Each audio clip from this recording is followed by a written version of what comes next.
All right, this clip here then a little bit something different. I'm going to zoom in here. You'll see just to the left of the grey area and down in front of it there, see the little black dot on what looks like a raised area? That's Bonnie, my black lab, and that's a 700 yard down with the duration of the time that it took me to walk out those 700 yards and to go back those 700 yards to her. So the requirement is that she's in the down and she stays there. She can't see me. I've gone way beyond her, you know, her available vision. And as you'll see as I'm walking back here, there's some peaks and troughs that you walk through anyway where you disappear out of sight. So it's important that the dog is comfortable with you being out of sight while they maintain this position. The way that it's taught, the biggest problem that people make, or the biggest mistake that people make, which gives them the biggest problem, is that when they initially teach a down with duration, there she is, look, when they initially teach a down with duration, they do it by putting the dog in the down, moving away from the dog, repeating the command down, down, or stay, stay, or whatever, as they move away. And then what they do is they turn and they think, yes, you've done nice, and they call the dog into them. And they might bring it into a, you know, a present to the front or a heel position to the side or whatever. But the dogs learn off patterns, right? So the pattern that that dog is learning is that that person walks away from me at some juncture, they're going to turn, and when they turn, they're going to recall me.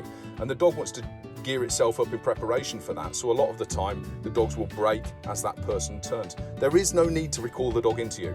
If you're trying to build duration and stability in a stationary position where you want distance on it, then you never recall the dog from that position. You always go back to it.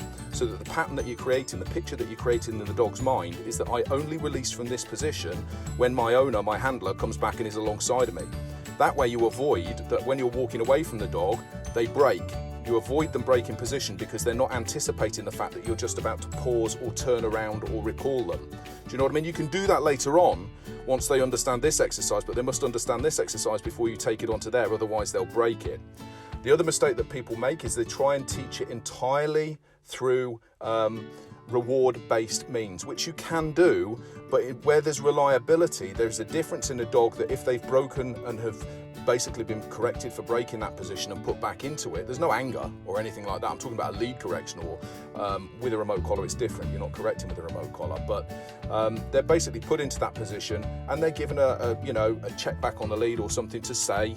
It's almost like you're putting in an invisible barrier, and then you move away and you come back and you praise the dog or you reward the dog, whatever you want to do.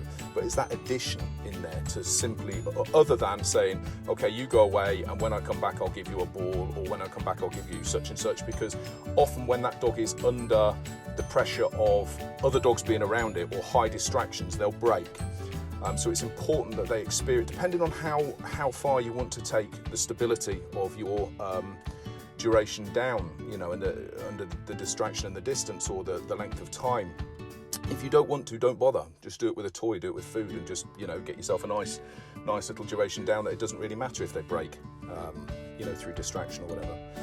Where I talk about the remote collar as well, it's important to point out in this, the remote collar isn't used to correct the dog for breaking. That isn't what it's for. The remote collar is used in the same way as that a hand would be used to apply pressure to the back of the dog to guide her into the down position, or if somebody were to use the lead and bring the lead into the down position, or it's a pressure, basically. It's a sensation that basically says, when you feel this sensation, adopt this position. When you adopt that position, the sensation goes away. It's negative reinforcement.